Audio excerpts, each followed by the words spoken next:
Hello everyone, welcome to लच PCS. दोस्तों, UP PCS pre 2023 RO और बीपीएससी का टेस्ट सीरीज प्रारंभ है, जिसका यह 29वां प्रैक्टिस सेट है। इसका पीडीएफ आप हमारे टेलीग्राम चैनल से प्राप्त कर सकते हैं, जिसका लिंक डिस्क्रिप्शन बॉक्स में दिया गया है।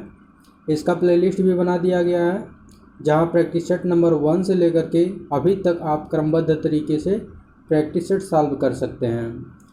तो चलिए आज का प्रैक्टिस सेट सॉल्व करते हैं। देखिए, पहला क्वेश्चन है, निम्नलिखित में से किसने सर्वप्रथम गहन पारिस्थितिकी डीप इकोलॉजी शब्द का प्रयोग किया? बताइए, डीप इकोलॉजी शब्द का सर्वप्रथम प्रयोग किसने किया था? तो राइट आंसर क्या हो जाएगा? डी, अर्नीज नेस ने। और रेटर ने सबसे पहले किस शब्द का प्रयोग किया था? तो इकोलॉजी शब्द का, इकोलॉजी या पारिस्थितिकी जिसे कहते हैं आप, इसका जो है रेटर ने सर्वप्रथम प्रयोग किया था। नॉर्मन मेयर्स ने हॉट स्पॉट शब्द का सर्वप्रथम प्रयोग किया था। हॉट स्पॉट मोबाइल वाला नहीं, हॉट स्पॉट उसे कहते हैं जहां पर जैव विविधता, बायोडाइवर्सिटी काफ़ी मात्रा में पाया जाता है, लेकिन वो किसी न किसी कारण से, चाहे वो मानवीय क्रियाकलापों से या जो है प्राकृतिक आपदाओं से संकट में हो, ऐसे स्थल को हॉट स्पॉट कहते हैं। जैसे जो है भारत का जो पश्चिमी घाट है वो एक जो है हॉट स्पॉट है। भारत में कुल 4 हॉट स्पॉट हैं, जिसमें से पश्चिमी घाट एक हॉट स्पॉट है। ठीक है। और एजी टांसले ने इकोसिस्टम अर्थात पारिस्थितिकी तंत्र शब्द का प्रयोग किया था। तो ये सब जो है आप याद रखिएगा। चलिए नेक्स्ट क्वेश्चन देखते हैं। देखिए, अर्नीज नेस ने गहन पारिस्थितिकी शब्द का प्रयोग किया था, और पारिस्थितिकी नीचे शब्द का सर्वप्रथम प्रयोग किसने किया था? जोसेफ ग्रीनेल ने किया था। ठीक है। देखिए, दूसरा क्वेश्चन है, निम्नलिखित में से कौन किसी जल निकाय में घनत्व प्रवणता को दर्शाता है? तो बताइए राइट आंसर क्या है? तो राइट आंसर है सी, पिक्नोक्लाइन। देखिए, पिक्नोक्लाइन किसी जल निकाय में घनत्व प्रवणता को दर्शाता है, और हेलोक्लाइन लवण प्रवणता को दर्शाता है, और थर्मोक्लाइन जल निकाय में गहराई के साथ तापमान परिवर्तन को दर्शाता है। ठीक है। चलिए नेक्स्ट क्वेश्चन देखते हैं। देखिए, तीसरा क्वेश्चन स्टेटमेंट वाला है, और इसको केयरफुली देखिएगा, यहीं पर लोग गलती करते हैं। देखिए, अभिकथन ए, पारिस्थितिकी के विविध अवयव आपस में एक दूसरे पर निर्भर नहीं है। बताइए राइट है या रॉन्ग है? तो ये जो है रॉन्ग है, क्योंकि पारिस्थितिकी के विविध अवयव आपस में एक दूसरे पर निर्भर हैं। और कारण आर है, मानव क्रियाओं से वातावरण प्रभावित होता है। बताइए राइट है या रॉन्ग है? तो ये राइट है। ठीक है। तो आपका राइट आंसर क्या हो जाएगा? ए गलत है और आर सही है। तो राइट आंसर क्या हो जाएगा? तो राइट आंसर हो जाएगा डी, ए गलत है किंतु आर सही है। देखिए, व्याख्या में भी वही चीज़ बताया गया है जो मैंने बता दिया है, तो इसको पॉज करके आप लोग पढ़ लीजिएगा। आइए चौथा क्वेश्चन देखते हैं। ये भी स्टेटमेंट वाला है। स्टेटमेंट ए है, भारत का संविधान सबसे लंबा हो गया है। बताइए सही है या गलत है? तो सही है। कारण आर है, मौलिक अधिकारों का अध्याय अमेरिकी संविधान के मॉडल से लिया गया है। तो बताइए राइट है या रॉन्ग है? तो मौलिक अधिकारों का अध्याय कहाँ से लिया गया? अमेरिका से लिया गया। बिल्कुल सही, आप पिछले सेशन में पढ़ चुके हैं। तो लेकिन बताइए, क्या ये कारण कथन का स्पष्टीकरण कर रहा है या व्याख्या कर रहा है? तो बिल्कुल नहीं कर रहा है, क्योंकि मौलिक अधिकारों के कारण भारतीय संविधान लंबा नहीं हुआ है। इसके और कई उपबंध हैं जो काफ़ी जो है विस्तृत रूप में जो है वर्णित हैं, जिसकी वजह से भारतीय संविधान बड़ा हो गया है। तो आपका राइट आंसर हो जाएगा ए और आर दोनों सही हैं, किंतु आर ए का सही व्याख्या नहीं करता है। तो आपका राइट आंसर बी हो जाएगा। चलिए देखते हैं। देखिए, भारत का संविधान सबसे बड़ा है। इसमें 22 भाग, 395 अनुच्छेद और 12 अनुसूचियां हैं। मौलिक अधिकारों का अध्याय अमेरिका के संविधान के मॉडल से लिया गया है, किंतु मौलिक अधिकारों की वजह से भारतीय संविधान लंबा नहीं हुआ है।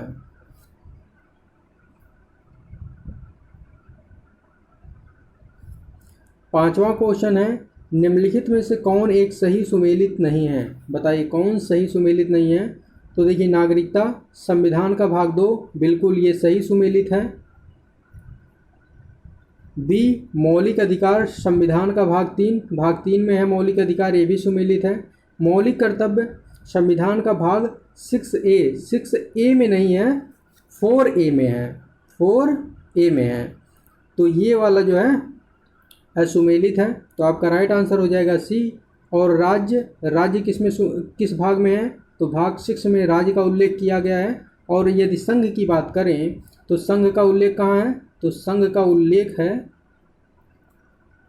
भाग 5 में। ठीक है, तो इसको भी याद रखिएगा, पूछा जाता है। देखिए, व्याख्या में भी वही दिया गया है, इसको देख लीजिएगा। देखिए, 6वां क्वेश्चन है, हमारे संविधान के किस भाग में 3 सोपानों में पंचायतें बनाने की परिकल्पना की गई है? तो बताइए राइट आंसर क्या हो जाएगा? तो राइट आंसर है ए, भाग 9।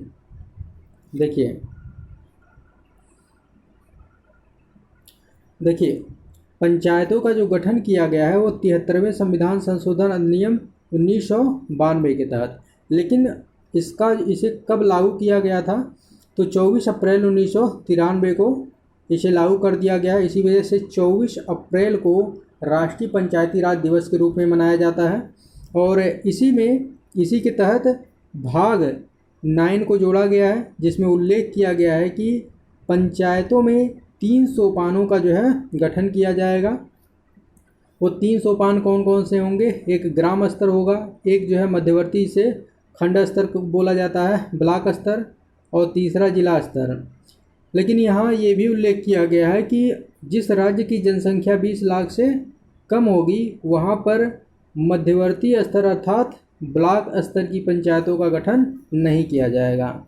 ठीक है, चलिए नेक्स्ट क्वेश्चन देखते हैं। देखिए, 7वां क्वेश्चन है, कलकत्ता में एशियाटिक सोसाइटी की स्थापना के समय बंगाल का गवर्नर जनरल कौन था? बताइए राइट आंसर क्या हो जाएगा? तो राइट आंसर हो जाएगा बी, लॉर्ड वारेन हेस्टिंग। देखिए, एशियाटिक सोसाइटी की स्थापना कब की गई थी? 1784 में। ठीक है, और आपको याद होगा कि पिट्स इंडिया एक्ट कब आया था? तो पिट्स इंडिया एक्ट भी 1784 में आया था। तो दोनों को जो है कोरिलेट करके आप याद रखिएगा। ठीक है, और उस समय वारेन हेस्टिंग गवर्नर जनरल था। देखिए, व्याख्या में भी वही दिया गया है, पॉज करके देख लीजिएगा आप लोग। देखिए, 8वां क्वेश्चन है, सुरक्षा प्रकोष्ठ रिंग फेंस की नीति संबंधित है। बताइए किससे संबंधित है? तो आपका राइट आंसर हो जाएगा वारेन हेस्टिंग। देखिए, ये रिंग फेंस की नीति किसे कहते हैं? रिंग फेंस की नीति ये थी, अंग्रेजों की नीति ये थी कि जो उनका जो है अपना स्टेट है, राज्य है, जहाँ पर उनका अधिकार है, मान लीजिए उनका जो है उनके अधिकार क्षेत्र थे, तो इसके बगल में जो और भी पड़ोसी राज्य हैं इनकी सीमाओं की सुरक्षा किया जाए, ताकि बाहरी आक्रमण जब हो तो इनकी सीमाओं को हम यदि सुरक्षित कर देंगे तो हमारी सीमाएं ऑटोमेटिक सुरक्षित रहेंगी। आज भी वही नीति चलती है। भारत की नीति है कि भारत और चीन के बीच में नेपाल है, भूटान है, तो नेपाल और भूटान की सीमाओं को सुरक्षित रखा जाए, जिसकी वजह से उतनी जो भारत की सीमाएं हैं वो सुरक्षित रहेंगी। ठीक है, तो ऐसे स्टेट को बफर स्टेट कहा जाता है। ये सब बफर स्टेट हैं, नेपाल भी बफर स्टेट है, भूटान भी बफर स्टेट है। ठीक है, तो इसी को रिंग फेंस की नीति कहा जाता है। आइए देखते हैं। देखिए, इस नीति से 2 लोग संबंधित हैं, एक तो वारेन हेस्टिंग हो गया, दूसरा वेलेस्ली ने भी इसका उपयोग किया था। ठीक है, चलिए 9वां क्वेश्चन देखते हैं। निम्नलिखित में से किसने बंगाल में द्वैध शासन प्रणाली को समाप्त किया था? बताइए, बंगाल में द्वैध शासन प्रणाली को समाप्त किसने किया था? तो राइट आंसर क्या हो जाएगा? वारेन हेस्टिंग सी। और किसने प्रारंभ किया था? क्लाइव ने प्रारंभ किया था। देखिए, वारेन हेस्टिंग के शासनकाल में 1772 में कोर्ट ऑफ डायरेक्टर्स ने निर्णय लिया कि दोहरी शासन प्रणाली को समाप्त कर दिया जाए, और वारेन हेस्टिंग ने दोनों उपदीवानों मोहम्मद रजा खां और राजा सिताब राय को पदच्युत कर दिया। द्वैध शासन प्रणाली की शुरुआत किसने की थी? क्लाइव ने की थी। कब की थी? 1765 में आपको याद होगा इलाहाबाद की संधि, इलाहाबाद की संधि से ही द्वैध शासन प्रारंभ हुआ था। जब इलाहाबाद की संधि हुई थी तो शाह आलम द्वितीय ने बंगाल, बिहार और उड़ीसा की दीवानी किसे प्रदान कर दी थी? अंग्रेजों को प्रदान कर दी थी। चलिए नेक्स्ट क्वेश्चन देखते हैं। देखिए 10वां क्वेश्चन है, नौदा टोली का उत्खनन किसने किया था? बताइए नौदा टोली का उत्खनन किसने किया था? तो आपका राइट आंसर हो जाएगा एच.डी. संकलिया ने। नौदा टोली कहाँ है? एमपी में है। ठीक है, देखिए नौदा टोली मध्य प्रदेश में है और इसका उत्खनन किसने किया था? एच.डी. संकलिया ने किया था। यह एक ताम्र पाषाणिक ग्राम स्थल है।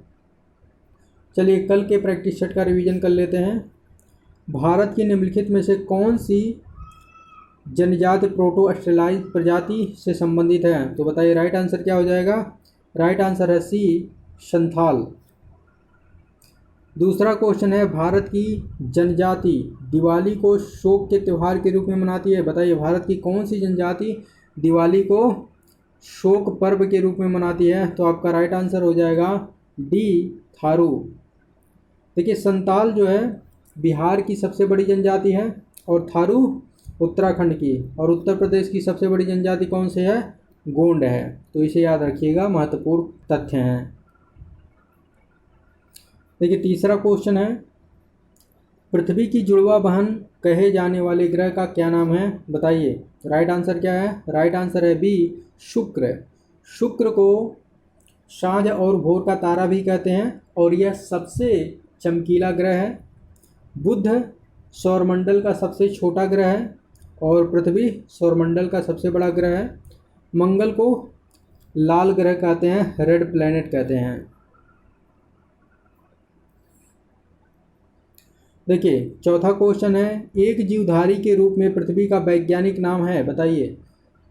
तो आपका राइट आंसर हो जाएगा सी, ग्रीन प्लैनेट। पांचवा क्वेश्चन स्टेटमेंट वाला है, पृथ्वी पर एक स्थान से बढ़ते हुए अक्षांश वाले दूसरे स्थान पर किसी वस्तु का वजन घटता है। बताइए राइट है या रॉन्ग है? ये जो है रॉन्ग है, क्योंकि घटता नहीं है, बढ़ता है। जब आप भूमध्य रेखा से उच्च अक्षांश की ओर जाएंगे नॉर्थ या साउथ में, तो किसी वस्तु या पिंड का भार जो है बढ़ता जाता है। कारण आर है, पृथ्वी एक परिशुद्ध गोला नहीं है। तो बिल्कुल ये सही है। तो आपका राइट आंसर क्या हो जाएगा? तो डी ऑप्शन सही है। ए गलत है परंतु आर सही है।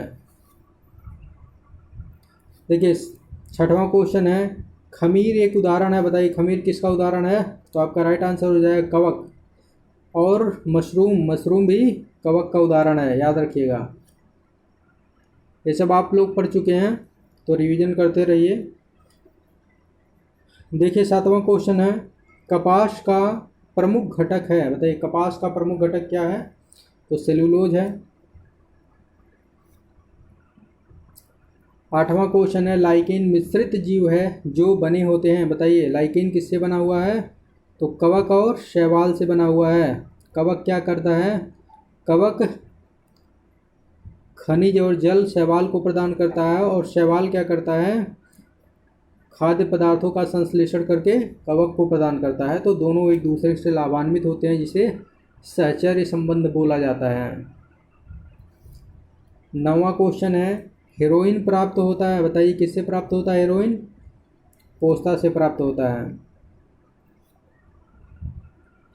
10वां क्वेश्चन है, नाभिक के अलावा कोशिका के किस कोशिकांग में डीएनए होता है? बताइए राइट आंसर क्या हो जाएगा? तो राइट आंसर है डी, माइटोकॉन्ड्रिया। माइटोकॉन्ड्रिया को बॉडी का पावर हाउस भी बोला जाता है।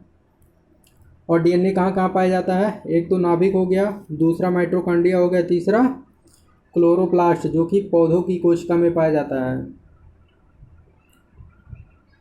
देखिए ये क्वेश्चन आप लोगों के लिए है, इसका आंसर आप लोगों को कमेंट बॉक्स में देना है।